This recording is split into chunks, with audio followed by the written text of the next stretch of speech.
हमने आपने सुना हो नीरू यादव का नाम, वैसे ही आपको एक सुनने को मिलेगा ढोड़सर गांव से जितेंद्र जी शेखावत। ये सरपंच बैकग्राउंड मेरा राजनीतिक था और राजनीति में मेरी बचपन से ही रुचि रही, इंटरेस्ट रहा। और अटल बिहारी वाजपेयी के भाषण में बचपन से ही सुनने लग गया था, तो उनके भाषण सुन के मेरे में देश प्रेम की भावना और भारतीय जनता पार्टी के प्रति झुकाव अपने आप हो गया। अटल बिहारी वाजपेयी से तो हम पुणे शून्य पे चले गए। हमारे 3200 पेड़ों की स्थिति ये रही कि अधिकतर पेड़ 70% पेड़ हमारे जल गए। हालांकि हम सर करीबी की तो स्थिति है, रामलाल जी शर्मा के प्रत्येक भारतीय जनता पार्टी का चौमुखा कार्यकर्ता उनका करीबी है। बाकी नमस्कार साथियों, मैं पुष्कर सिंह सामता, आप देख रहे हो झरोखा राजस्थान पॉडकास्ट स्टूडियो। आज हमारे साथ ऐसी शख्सियत मौजूद हैं जिनसे सभी को प्रेरणा लेनी चाहिए। क्या प्रेरणा लेनी चाहिए, हम बात करते हैं अपने कहा जाता है कि गांव बदल रहा है, डिजिटल गांव हो रहा है। ऐसी ही शख्सियत जैसे प्रतिनिधि रहे हैं, मैं तो इनको सरपंच साहब ही कहता हूं, अधिकतर वाक्यांश में आप सरपंच साहब ही सुन पाएंगे। अब मैं बीजेपी के जो मंडल अध्यक्ष हैं गोविंदगढ़ से, उनका हार्दिक स्वागत है सर हमारे स्टूडियो में, आप सबसे पहले पहुंचे। धन्यवाद सर। तो मैं सर से पूछना चाहूँगा उनकी जर्नी, और ये विचार और सच्चाई का मंच है और इन्होंने कहाँ तक इस गांव की दशा और दिशा बदली है, उन पे हमारी बातचीत रहेगी आज विशेष। सबसे पहले सर मैं आपसे पूछना चाहता हूँ कि आपने बचपन की पढ़ाई कहाँ से की? सर मेरी बचपन की पढ़ाई इस ढोड़सर के ही सरकारी विद्यालय से हुई। उसके बाद मैंने यहाँ कक्षा 12 तक पढ़ाई की। उसके बाद मैंने RL सहरिया कॉलेज कालाडेरा से BA और MA किया।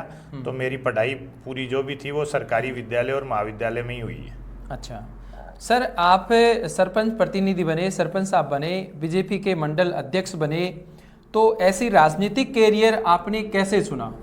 सर इसके लिए तो ये कहूँगा कि हमारा राजनीतिक फैमिली बैकग्राउंड राजनीतिक ही रहा है। पहले मेरे चाचा जी नरेंद्र सिंह जी पहले यहाँ सहकारी के अध्यक्ष रहे, सरपंच रहे, उप प्रधान रहे, उप जिला प्रमुख तक रहे। तो फैमिली बैकग्राउंड मेरा राजनीतिक था और राजनीति में मेरी बचपन से ही रुचि रही, इंटरेस्ट रहा। और अटल बिहारी वाजपेयी के भाषण में बचपन से ही सुनने लग गया था, तो उनके भाषण सुन के मेरे में देश प्रेम की भावना और भारतीय जनता पार्टी के प्रति झुकाव अपने आप हो गया। अटल बिहारी वाजपेयी से तो सभी लोग बहुत अधिकतर प्रभावित रहे हैं। वो तो एक ऐसी शख्सियत रहे हैं साहब, विश्व स्तर पर हिंदी में भाषण देने वाले प्रधानमंत्री का नाम आपने लिया, जिससे देश विदेश प्रभावित हैं। सर जब आप चुनाव किस साल में लड़ पाए और कितने वोट लगभग आपके आए थे उस समय? सर चुनाव का ऐसे रहा, वैसे तो हमारा फैमिली बैकग्राउंड ऐसा रहा कि लगभग 35 साल से हम चुनाव लड़ते आ रहे हैं। हाँ। 3 पीढ़ी हमारे दादाजी भी सरपंच रहे, फिर उसके बाद चाचा जी भी सरपंच रहे, भाई साहब भी सरपंच रहे और अभी माता जी भी सरपंच है। तो चुनाव तो हम लड़ते ही रहे हैं। बाकी जो अभी का जो चुनाव था वो हम 2020 में वो चुनाव हुआ और जनता का भरपूर हमें आशीर्वाद मिला और 2020 में हमने पुणे इस ढोड़सर के सरपंच का पद संभाला। बिल्कुल। और सर ढोड़सर की जनता आपको इतना पसंद क्यों करती है और तीसरी बार लगभग आपको देखने को मिल रहा है हमें, तो क्या काम करवाया, गांव की क्या दशा और दिशा बदली आपने? ऐसे मेन मुद्दे बता दीजिए हमें, जैसे खेल ग्राउंड, स्कूल, डिजिटल लाइब्रेरियाँ, कुछ ऐसा वृक्षारोपण का कार्यक्रम, क्या विशेष रहा? सर सबसे पहले तो मैं ये कहूँगा कि पसंद करने की बात तो ऐसा है कि ढोड़सर की जनता ने हमेशा से हमारे पूरे परिवार पर आशीर्वाद रखा है। अब रही बात विकास की, तो विकास के लिए ऐसा है कि मेरा ये मानना है कि अगर कोई जनप्रतिनिधि बनाए तो वो अपने कार्यकाल में जितना ज़्यादा से ज़्यादा कार्य करा सकता है उसको उतना कराना चाहिए, क्योंकि जनता हमेशा आपको आशा की नज़र से देखती है। रही बात ढोड़सर में विकास की, 2020 में हम सरपंच बने। उसके बाद सर कोरोना काल आ गया। कोरोना काल में जैसे ही ये ऑक्सीजन की कमी वगैरह का बात सामने आई, उससे पहले कभी कोई नहीं सोचता था कि ऑक्सीजन गैस की भी कभी कमी आ सकती है क्या। लेकिन उसके बाद जब ऑक्सीजन की कमी आई और किस तरीके से लोगों को सिलेंडर की मारामारी हो रही थी कि भाई ऑक्सीजन मिल जाए कैसे भी, उस समय हमारे पास भी बहुत लोगों के फ़ोन आए कि सर मेरा इस तरीके से मेरा परिजन बीमार है और आप ऑक्सीजन की व्यवस्था करा दीजिए, वेंटिलेटर की व्यवस्था करा दीजिए। तो हमने ये प्रेरणा ली कि यार किस तरीके से अगर पर्यावरण नहीं बचेगा तो कल को वास्तव में ये स्थितियां बन जाएगी कि आम दिन में भी लोगों को ऑक्सीजन मिलना मुश्किल हो जाएगा। तो फिर हमने ये प्रेरणा, उसी समय मुझे ये प्रेरणा मिली कि अपने को अधिक से अधिक पेड़ लगाने। मैंने उस समय कोरोना काल में हमारे पास विकास के लिए कोई पैसा आ नहीं रहा था, तो हमने ये किया कि भाई अपने को ये वृक्षारोपण कार्य करना है। 80 बीघा जमीन हमारे पास गोचर की पड़ी थी। 80 बीघा बाडावाली में। उस 80 बीघा जमीन को हमने मयूर यूनिकोटर्स के CSR से उनसे रिक्वेस्ट करके कि हम इस तरीके से यार ऑक्सीजन जोन बनाना चाह रहे हैं, तो आप हमारी मदद कीजिए। हमारा प्रोजेक्ट हमने उनको बताया, उनको पसंद आया, उन्होंने पूरे सहयोग का वादा किया। हम उस काम को ले बैठे और हमने उसकी पूरी जाल फेंसिंग करवाई। जाल फेंसिंग के बाद हमने पहले चरण में 3200 छायादार पेड़ों का छोटा रूप लेके ऑक्सीजन जोन शुरू किया, और वो हमारा ऑक्सीजन जोन 3200 पेड़ हमने लगा दिए और उसकी सार संभाल हमने नरेगा के उससे करवाना शुरू किया। लेकिन प्रकृति है, प्रकृति ने हमारे साथ ऐसा किया कि अचानक से एक दिन शुरुआती सर्दी की शुरुआत में अचानक से सर्दी पड़ गई, और हम उस समय उनके पानी वगैरह लगाने का कार्य कर रहे थे, लेकिन अचानक से इतनी ज़बरदस्त सर्दी पड़ी। लेकिन फिर भी हमने हार नहीं मानी और हमने अगले साल उन 3200 पेड़ों को पुनः लगाया, प्लस उसके अलावा हमने बाकी की जो ज़मीन थी, इस तरीके से हमने पूरे 80 बीघा ज़मीन को कवर किया। 80 बीघा ज़मीन को कवर करके उसमें पेड़ पौधे लगाए। उसके बाद हमने उसमें ड्रिप सिस्टम लगाया, और उसकी जो निराई गुड़ाई का जो कार्य है वो हमने नरेगा से किया, ताकि मजदूरों को रोजगार मिलता रहा। और हमने उस ऑक्सीजन जोन को तैयार कर लिया, और आज हमारी स्थिति ये है कि आज हमारे पास लगभग 25 से 30 हज़ार पेड़ और लगभग 4 साल की उनकी ग्रोथ हो गई, और बिल्कुल सुरक्षित वो पेड़ है। अब उनको सर्दी से भी कोई डर नहीं है। और उनमें हमने 6000 पेड़ लेसवा और आंवला के लगाए हैं, जो आने वाले समय में ग्राम पंचायत डोडसर के 30 लाख रुपए सालाना की इनकम देंगे। तो एक ग्राम पंचायत के पास अगर 30 लाख रुपए की निजी आय होगी तो स्वाभाविक रूप से गांव का विकास शानदार तरीके से हो पाएगा। सर, आपकी सोच को और संघर्ष को बिल्कुल सलाम है। आपको एक अवार्ड भी सेरेमनी जयपुर में आपको मिला था, उसके लिए भी सराहना कदम है। साथ ही सर, आपके गांव में जो समस्याएं हैं मोटे रूप से, जैसे स्वास्थ्य को लेकर, बिजली को लेकर, सफाई को लेकर, उसके लिए भी क्या क्या कार्य किए आपने, वो भी थोड़ा सा संक्षेप में बताएं। पुष्कर जी, अभी आपने अवार्ड की बात की। अवार्ड की स्थिति ऐसी है कि हालांकि हम अवार्ड के लिए हमने कभी प्रयास नहीं किया, लेकिन मैंने मेरा 100% देने का हमेशा प्रयास किया, और उसका नतीजा ये रहा कि पूरे राजस्थान में डोडसर ग्राम पंचायत कोरोना वैक्सीनेशन में नंबर 1 रही पूरे राजस्थान में, और उसका हमें राजस्थान स्तर पे, राज्य स्तर पे हमें पुरस्कृत किया गया। और रही बात गांव के सड़कें, सफाई, लाइट, बिजली, पानी की व्यवस्था। पानी की व्यवस्था के लिए मैं ये कहूँगा कि आज शायद ही आपको कहीं ऐसी ग्राम पंचायत मिले जिसमें पानी की समस्या नहीं हो, लेकिन आज मैं गर्व के साथ ये कहना चाह रहा हूँ कि भाई मेरी ग्राम पंचायत डोडसर में पीने के पानी की कोई समस्या आज नहीं है। कोई समस्या नहीं है। रही बात रोड लाइट की, आज मेरे ग्राम पंचायत के लगभग प्रत्येक खंबे पे आज रोड लाइट लगी हुई है, और लगी हुई नहीं, जल रही है, प्रॉपर यूज किया जा रहा है। सफाई की स्थिति ऐसी है कि मैं पूरे गांव में मेरे सीसी सड़क है, और आप उसके लिए मैं आपको यहाँ स्टूडियो में कह रहा हूँ कि आप कभी भी मेरे गांव में घूम के और सफाई का जायजा लीजिए। मैं लगभग 8 से 10 दिन के बीच प्रत्येक सड़क पे झाड़ू लगवाने का कार्य करता हूँ। प्रतिदिन मेरे ग्राम पंचायत में कचरा संग्रहण के लिए ट्रैक्टर ट्रॉली पूरे गाँव में लगभग 4 राउंड लगाती है। तो इस तरीके से सफाई के मामले में भी मेरा कार्य मेरी नज़र में संतोषप्रद है। बिल्कुल। सर, एक सवाल और है, जैसे आप रक्तदान का आयोजन भी करवाते हैं, आपके शिक्षा का जो केंद्र है वहाँ पर, वो किसकी स्मृति में कराते हो, और उससे भी सहूलियत हुई है लोगों को, और वो भी आपको पसंद करते हैं कि जब भी ज़रूरत पड़े ज़रूरतमंद को तो आप जो ये ब्लड कैंप कर लगवाते हो, तो उसके लिए भी थोड़ा सर रक्तदान की तो ऐसे ही है, प्रेरणा की बात आप करेंगे तो हमारे प्रेरणा स्रोत चोमू के रक्तदाता क्रांति के जनक रामलाल जी शर्मा है। और रक्तदान लगाने की, कैंप लगाने की जो स्थिति है वो हमारे चाचा जी नरेंद्र सिंह जी की पुण्य स्मृति में हम इसको हमेशा 7 जुलाई को हर वर्ष लगाते हैं। और लगभग 250 यूनिट हम हर साल फिक्स रहता है हमारा, कि हमारे डोनर भी फिक्स है कि 250 यूनिट अपने को प्रतिवर्ष देना है, जिससे साल भर किसी भी आवश्यकता वाले इंसान को आवश्यकता होती है हम उसको तुरंत उपलब्ध कराते हैं। रक्त देने में हमने कभी किसी से ये नहीं पूछा तू कहाँ से आया है, क्यों आया है, कब आया है। अगर किसी को भी रक्त की आवश्यकता पड़ी है तो हमने उसको रक्त उपलब्ध कराया, क्योंकि रक्त चीज ही ऐसी है कि वो किसी कोई उसको ले जाके संग्रह तो कर नहीं पाएगा। बिल्कुल, किसी जिसको फैक्ट्री में आवश्यकता भी है नहीं हमने बनता, उसको- शरीर में बनता है और बिल्कुल सर। शरीर में ही काम आएगा। उसके बहुत लिए तो मेरी अच्छी पूरी टीम सराहना धन्यवाद की पात्र है कि वो हमेशा मेरा पूरा सहयोग करते हैं। चाहे वृक्षारोपण का कार्य रहा हो, मेरी टीम ने हमेशा मेरा सहयोग किया। लंपी में हमने गायों की सेवा लगभग 2 महीने तक की और मेरी टीम ने की। हमारे पास कोई पैसे देके कोई आदमी नहीं था, पूरी टीम थी जिसने खुद ने गायों की सेवा की और हमने उनको 2-3 महीने तक रखा। उस समय लंपी में किया, वृक्षारोपण का कार्य हमारी टीम ने खुद ने किया, रक्तदान में बढ़ चढ़ के हिस्सा लेते हैं। तो मेरी टीम तो मुझे पूरा सहयोग करती है। टीम आपकी मजबूत है। आप विधायक रामलाल जी के काफी करीबी बताए जाते हैं। सर, जैसे आपने गायों के लिए लंपी बीमारी में काम किया, तो अपने डोरसर में गौशाला का तो शायद अभी तक अभाव है। सर, गौशाला की कमी अक्सर मुझे खुद को भी नज़र आती है, लेकिन वास्तविकता यह है कि गौशाला के लिए जिस किस्म की ज़मीन हमें चाहिए वैसी अभी मेरी नज़र में ग्राम पंचायत में ऐसी कोई ज़मीन है नहीं जहाँ गौशाला की जाए। फिर गौशाला खोलना ही पर्याप्त नहीं होता है, उसके लिए कई कठिनाइयों का सामना करना पड़ता है। तो जिस दिन मुझे अनुकूल लगेगा कि भाई अब अपन गौशाला खोलने के लिए प्रिपेयर हैं, उसी दिन मैं खोलूँगा, क्योंकि आनन फानन में मैं ऐसा कृत्य नहीं करना चाहता जिससे मुझे अपने आप को थोड़ा सा ऐसा असहज महसूस हो। बिल्कुल सर, ये बात मुझे बहुत अच्छी लगी, स्पष्ट लगती है।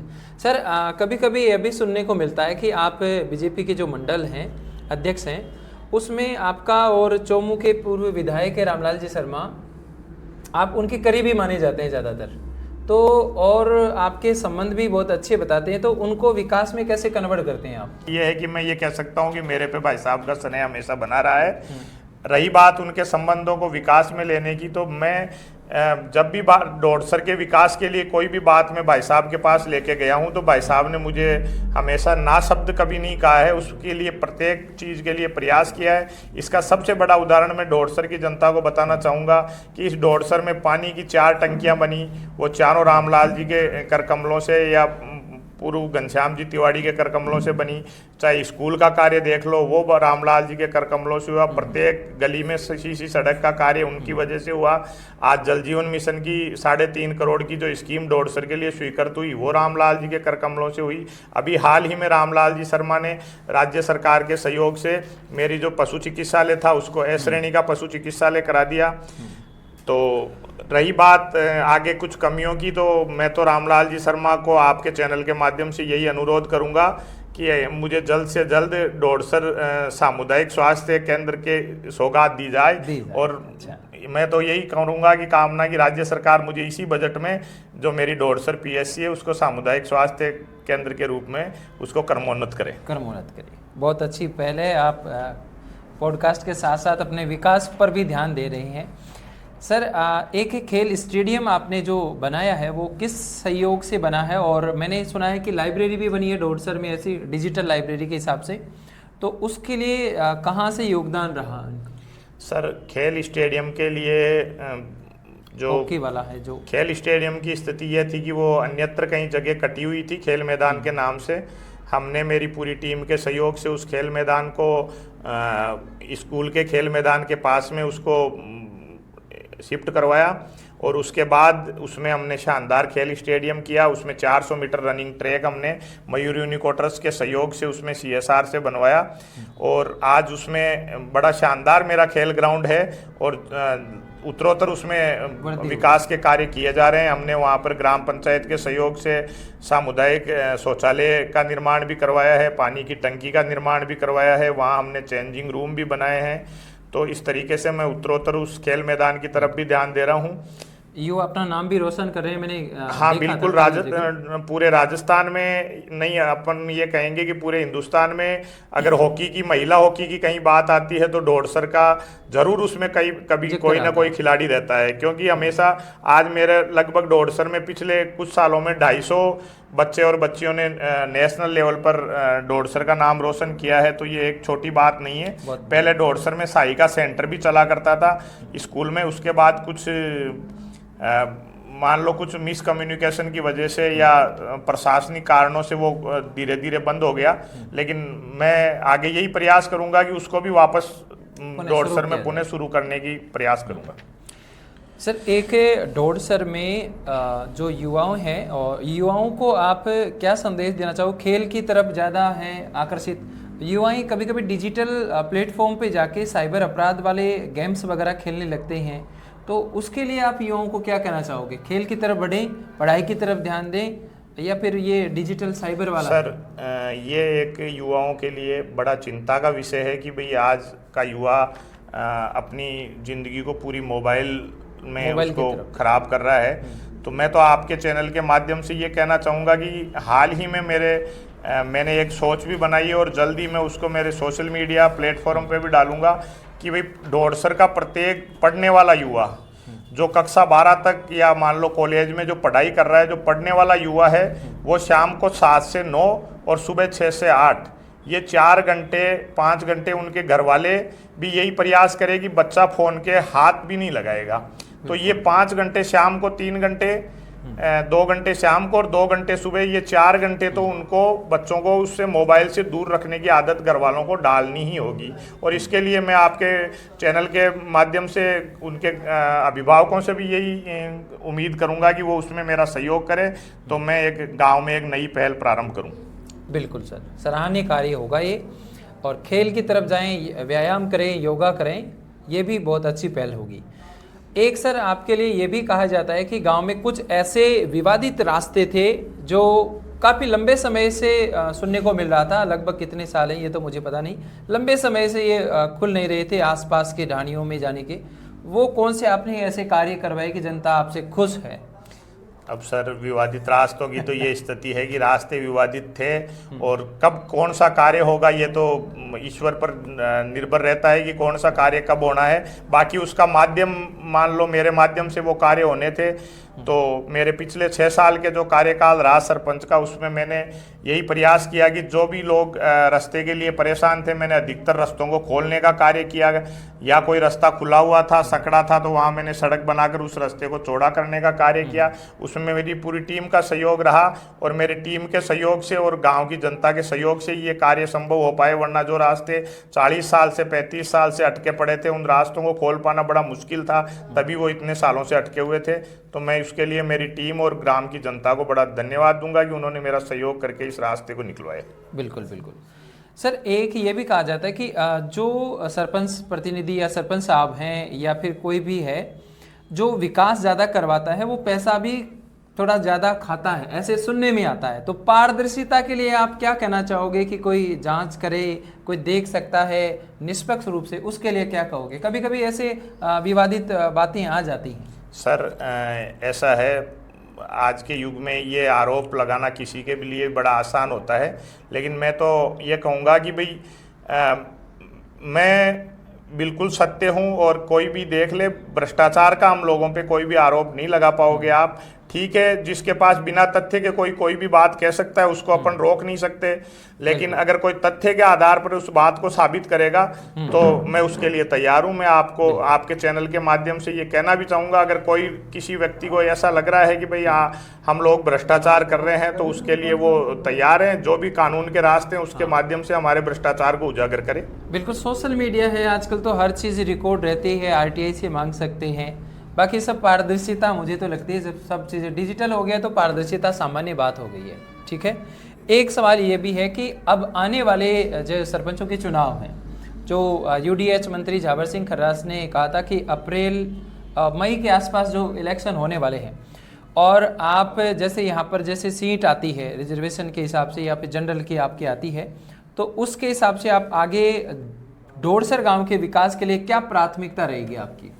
सर डोडसर गांव का विकास हमेशा मेरी प्राथमिकताओं में रहेगा, चाहे मैं उसके लिए चुनाव लड़ूं या मैं न लड़ूं, या मेरा साथी कोई और चुनाव लड़े, या गांव का कोई भी व्यक्ति सरपंच बने, मैं डोडसर के विकास में उसका हमेशा सहयोग करूंगा।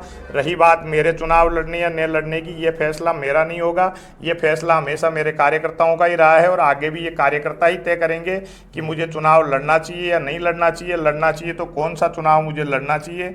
ये सब चीज़ें जब कार्यकर्ता बैठेंगे वो तय करेंगे, और जब कार्यकर्ताओं का जो आदेश होगा उसको मानना हमारा धर्म है। चाहे वो ये कहेंगे कि चुनाव नहीं लड़ना है तो बिल्कुल हम नहीं लड़ेंगे, और जिसके लिए कार्यकर्ता कहेंगे उसके लिए 100% देंगे।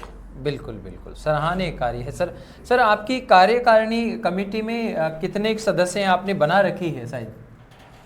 सर कार्यकारिणी कुछ नहीं है मेरे पास, लगभग 100-125 लोगों की ऐसी टीम है इस ग्राम डोडसर की, हाँ। जो हर वक्त ग्राम डोडसर के विकास के लिए सोचते हैं, और जब भी मुझे उन लोगों की आवश्यकता होती है वो मेरे एक फ़ोन कॉल पे उपलब्ध रहते हैं, और वो हमेशा मेरे लिए धन्यवाद के पात्र हैं कि मैं जिन भी ऊंचाइयों की तरफ बढ़ रहा हूँ उसके लिए मेरी टीम का बहुत बड़ा योगदान है। बिल्कुल सर।